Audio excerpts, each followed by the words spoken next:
Hi guys, what's up? In this video I will show you a complete review of the Samsung Galaxy E7. Now I have been using this handset personally for the past 3.5 weeks or so. So I have tested a lot of features and I have come up with a lot of list of pros and cons. So I guess it's a perfect time to give you a full review of this particular handset. Now as you all know that this particular handset has a 5.5 inch of screen, as you can see, and of course the back of Samsung Galaxy E7 is a metallic build and the other parts are made up of premium plastic. Physically, if I show you, then at the top you will find the Qualcomm branding and the second speaker, so as to say the noise cancellation speaker. Similarly at the bottom you will have the mouthpiece, 3.5mm jack input, the USB cable charger point, and the front end of the phone you have the earpiece, the Samsung branding, the front camera, that is a 5-megapixel shooter, the home button, and of course a 2 capacitive button that has a back button and a multitasking button at the front. On the back of the Samsung Galaxy E7 you have a 13-megapixel shooter with a LED flash, and the speakers, of course the Samsung branding is present over here, and as it says duo, so it's a duos variation. I'll come to it later on.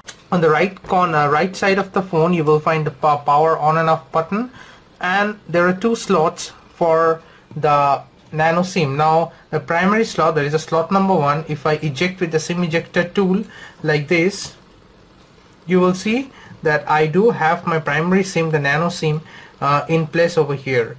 Just inserting it back again. And for the second slot you will find, as always, the latest trend with Samsung A series and the E series, you can either insert a nano SIM 2 or the micro SD card. Now for the betterment of the video I have used a micro SD card of 16 gigs over here. So I'm just using a nano SIM and a micro SD card. On the other side you will find the volume rockers. It's very thin and very sleek. Precisely it's 7.3mm thin, the Samsung Galaxy E7, and it's very lightweight. Figuratively it's 141 grams, so it holds very easily and fits very easily in your hand also. Design wise you can see it's the same, somewhat the new Samsung Galaxy trends has been followed in this E7 handset.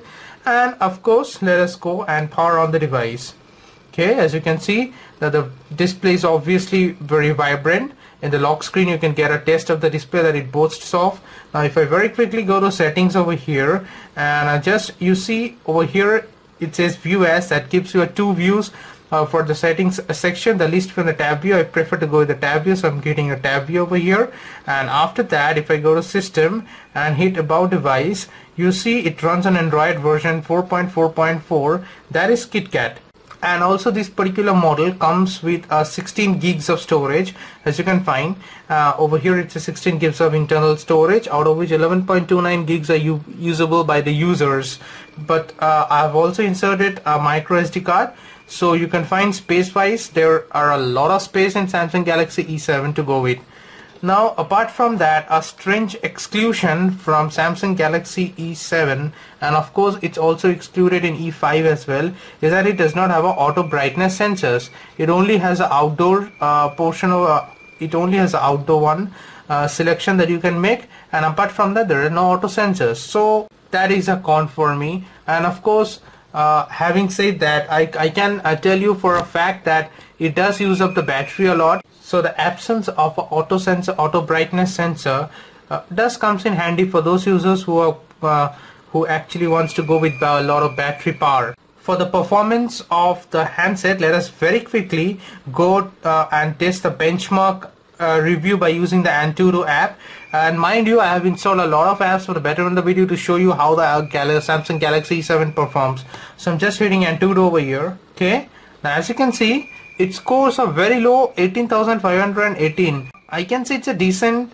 Strange enough, I'm not sure why does this handset actually score so low, because I have seen other Samsung handsets, even the old handsets, also performing a great deal in this particular test. But having said that, let us dig deep into the technical specifications of the phone.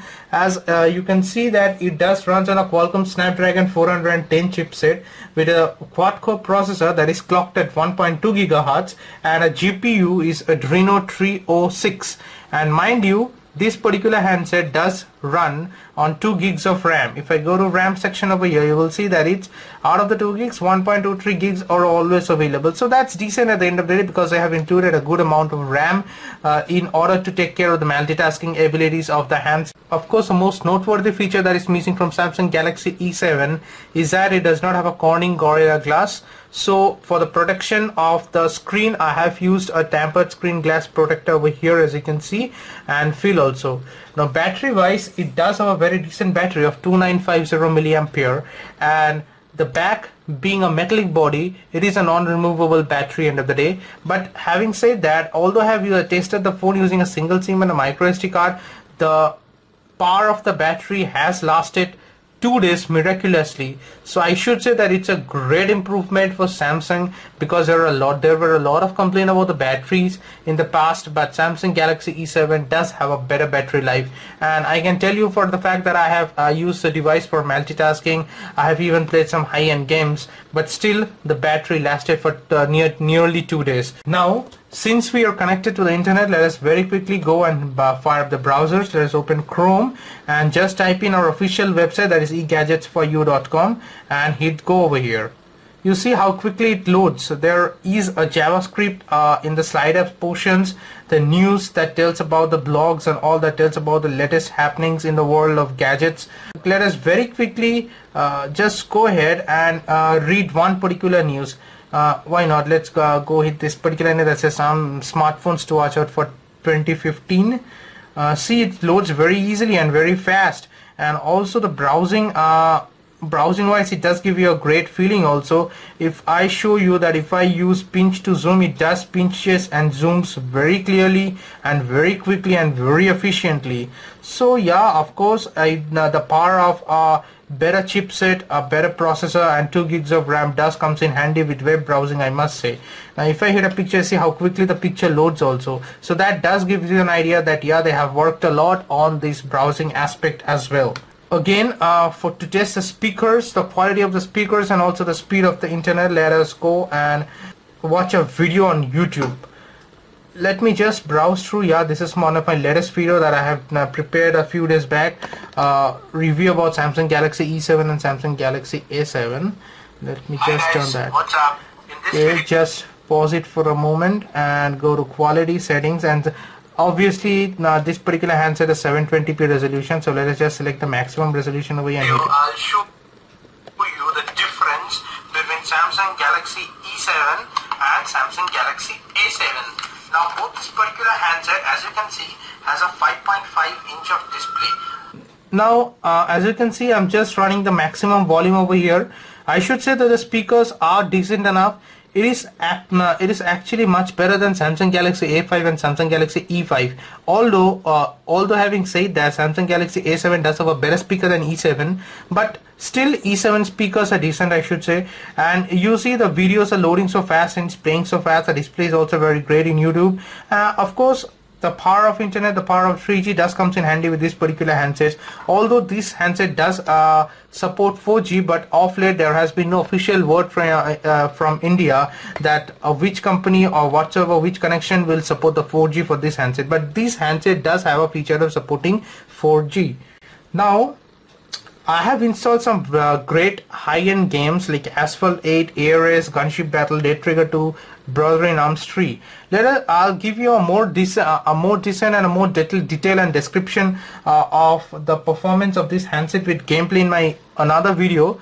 But just for the betterment of this review video, let us go ahead and go play Asphalt 8 for the moment. Okay, as you can see, the display is very bright over here. And of course the power of a Qualcomm Snapdragon chipset. Okay, I have wrecked over here. And as I was saying, the power of a Qualcomm Snapdragon chipset with a decent processor and 2 gigs of RAM does comes in handy for gameplay. And of course a bigger screen of 5.5 inch is of course a thumbs up for the game lovers, I should say. And yeah, such a big game as Asphalt 8 does take good care of the graphics part as well, because I do not see lag in performance for Asphalt 8 even. Maybe I'll play some more games that I have with me, like the Dead Trigger 2 and the Brother in Arms 3 in my later videos of full game review with this particular handset. So at that time we can get a better idea that how does this handset performs. But as of now I can tell that yeah, it does performs decent enough and good enough for a game lovers to play a game rapidly and sensationally. So it's a thumbs up in terms of game perspective. Now of course this particular handset is available in black variation, the white variation and the blue variation. I've obviously gone for the white one. It's up to you at the end of the day, whichever color you want to go ahead and choose.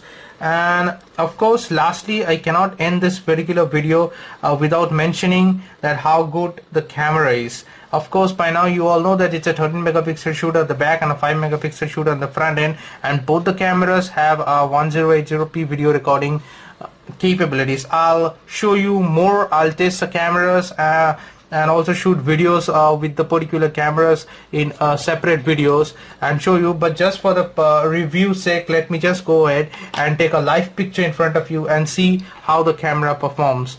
I've taken some objects with me. I've just hit the camera, and before anything else let me just go to mode and show you the modes that are available. There is a auto, the rear cam selfie, the panorama, the night mode, the animated GIF modes, and of course the ability to download the rest of the modes from the Samsung store. So it's pretty decent. And of course if I go to settings over here and see the resolution wise, if I go for the maximum picture size, that is of 13 megapixel, it will reduce the aspect ratio by 4:3. So for the betterment of the video, let me just select 16:9 and go ahead along with that only. And okay, let me just use tap to focus and just hit the shoot mode. Okay, it has taken the picture. Let us just go ahead and see how it has taken it. Okay, now clearly you can see that the picture is very clear, very distinct and very vibrant. Let me just go ahead and zoom the particular thing and see how it came along, because it's night over here when I'm shooting the video and the light quality is also not that good over here. So I've just zoomed it and you can see that each and every definitions and each and every aspect of the object are clearly defined even in the night mode selections. So yeah, the camera is a very decent one, and of course I have tested the A5, the E5, the A7 cameras as well, and I can tell you the E7 has a better camera in that aspect out of the newly launched Samsung Galaxy handsets, and so it has a very good camera. Now let us just go ahead and shoot a selfie with the front camera. Let me just switch over to front camera and show you the modes that are available currently. You can see it's a selfie and a white selfie mode. Now the white selfie mode is for the white selfie mode is to take a group selfie pictures. Even in the selfie mode you will see the downloads to download the other modes from the Samsung store you can use. Let us just select selfie for now and go to settings. Again, if I go over here and I'm selecting 16:9 aspect ratio for the betterment of the video, and let me shoot a selfie. Okay, as you can see, I've just shoot the selfie with using the 5 megapixel shooter, and it does came in handy. As you can see, it's very clear and very bright pictures even in night conditions. So I should say that the front camera is definitely a thumbs up for Samsung Galaxy E7.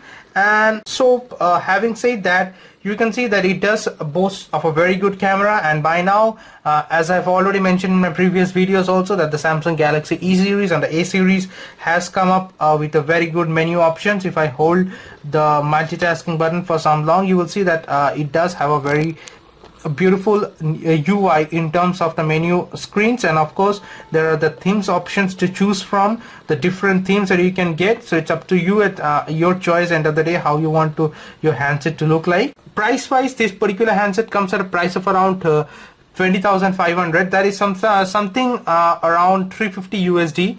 So it's pretty decent. Maybe a higher mid-range device, but in that it's quite handy considering the options, the physical aspects and the functionalities that this particular handset comes with. Now from a multitasking point of view, I should say that Samsung has just taken care of this particular feature very easily. Now I just want to show you one particular feature that I personally liked a lot. Now see, if I'm playing a game and see if a call comes in between, I'll show you what to see. they have given such a beautiful screen over here that my multitasking option will not it will not hinder my multitasking option.